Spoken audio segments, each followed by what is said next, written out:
विद्यार्थी मित्रों, आज हम हिंदी कक्षा 12 काव्य 1 का अध्ययन करेंगे। काव्य 1 कृष्ण भक्ति। इस काव्य की रचयिता मीराबाई है। मीराबाई का जन्म जोधपुर के कुकड़ी गांव में राव रत्न राठौड़ के परिवार में हुआ था। उनका विवाह मेवाड़ के महाराणा सांगा के कुंवर भोजराज से हुआ था। विवाह के कुछ साल बाद उनके पति का, फिर उनके पिता का, उसके बाद एक युद्ध के दौरान उनके ससुर का भी देहांत हो गया। पति के मृत्यु के बाद मीराबाई अधिकांश कृष्ण भक्ति में लीन रहती थी। उसके अलावा मीराबाई का अधिकांश जीवन साधु संतों के सत्संग में बीता था और उन्होंने पूरा जीवन कृष्ण भक्ति में बिता दिया। वृंदावन में उन्होंने डेरा डाल के कृष्ण भक्ति के गीतों की रचना की। इसमें उन्होंने कृष्ण के लिए कई पदों की रचना की है। उसमें से हम आज कृष्ण भक्ति नामक काव्य में मीराबाई के 2 पदों का अध्ययन करेंगे। पद 1 का अध्ययन हम करते हैं। हरि बिन कछु न सुहावे, परम स्नेही राम की नीति औलूरी आवे। राम हमारे हम है राम के, हरि बिन कछु न सुहावे। आवण कह गए अजहू न आए, जीवड़ा अति अकुलावे। तुम दर्शन को आश रमैया, कब हरि दर्शन दिलावे। चरण कवल की लगनी लगी नित, बिन दर्शन दुख पावे। मीरा को प्रभु दर्शन दीजियो, आनन बर्यो न जावे। विद्यार्थी मित्रों, अब हम प्रत्येक पंक्ति को एक एक शब्द के माध्यम से समझने का प्रयास करते हैं। देखो, पहली पंक्ति में कवयित्री कहती है कि हरि बिन कछु न सुहावे। यहाँ पर हरि यानी परमात्मा, ईश्वर, यहाँ पर कवयित्री अपना परमात्मा श्री कृष्ण को मानते हैं, यानी हरि का अर्थ कृष्ण के रूप में लेना है। और न सुहावे यानी अच्छा न लगे। पहली पंक्ति में कवयित्री कहती है कि हरि के बिना मुझे कुछ भी अच्छा नहीं लगता। दूसरी पंक्ति में कवयित्री कहती है परम स्नेही राम की नीति औलूरी आवे। औलूरी यानी माफिक। यहाँ पर राम शब्द का प्रयोग किया गया है। राम का अर्थ कृष्ण के रूप में हमें लेना है, क्योंकि मीराबाई जो है कृष्ण भक्त है और कृष्ण को राम के संबोधन के रूप में यहाँ लिया गया है। तो वे कहती है कि परम स्नेही राम की नीति यानी कृष्ण की नीति मुझे सुहाती है, फाती है, अच्छी लगती है।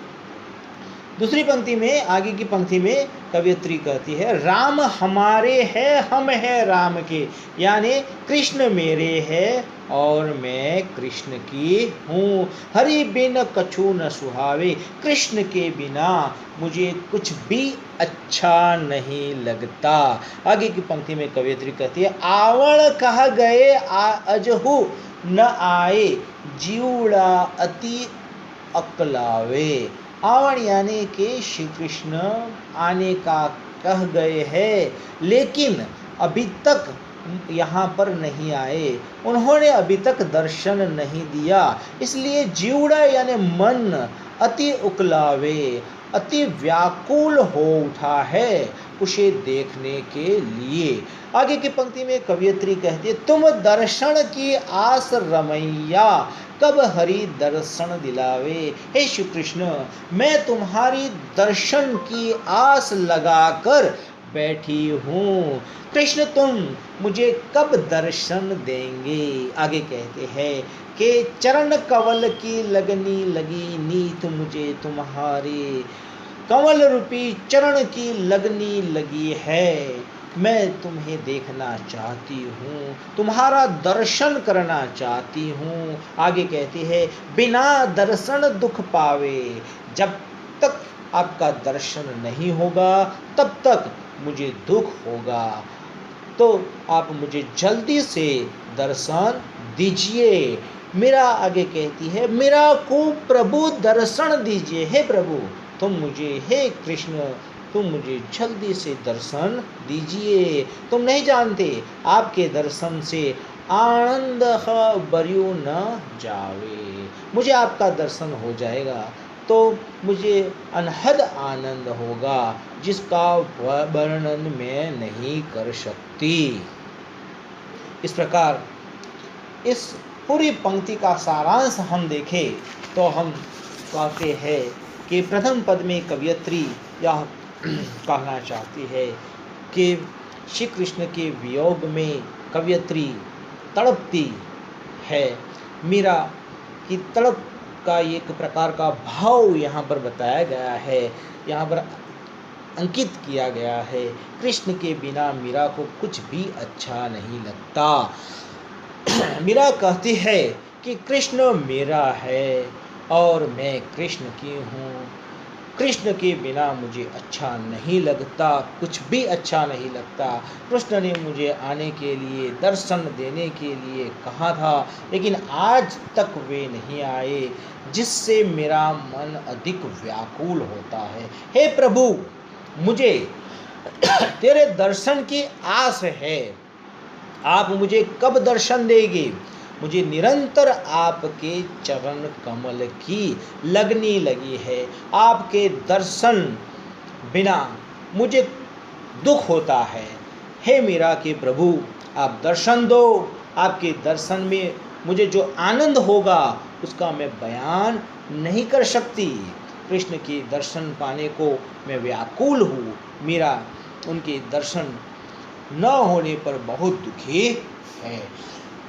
इस प्रकार मीरा ने कृष्ण के दर्शन के लिए व्याकुल, कितनी व्याकुल है यह इस पद में बताया गया है।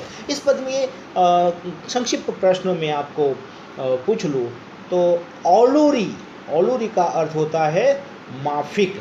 दूसरा एक प्रश्न ऐसा निकलता है किसके बिना मीरा को कुछ भी नहीं सुहाता, तो आपको यह पता ही होगा कृष्ण के बिना मीरा को कुछ भी नहीं सुहाता।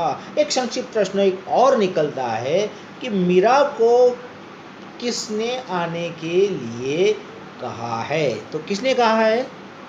कृष्ण ने मीरा को आने के लिए कहा है। तो इस प्रकार यह पहले पद को हम यहाँ पर समाप्त करते हैं। अगले चैप्टर में हम उसका दूसरा पद का अध्ययन करेंगे।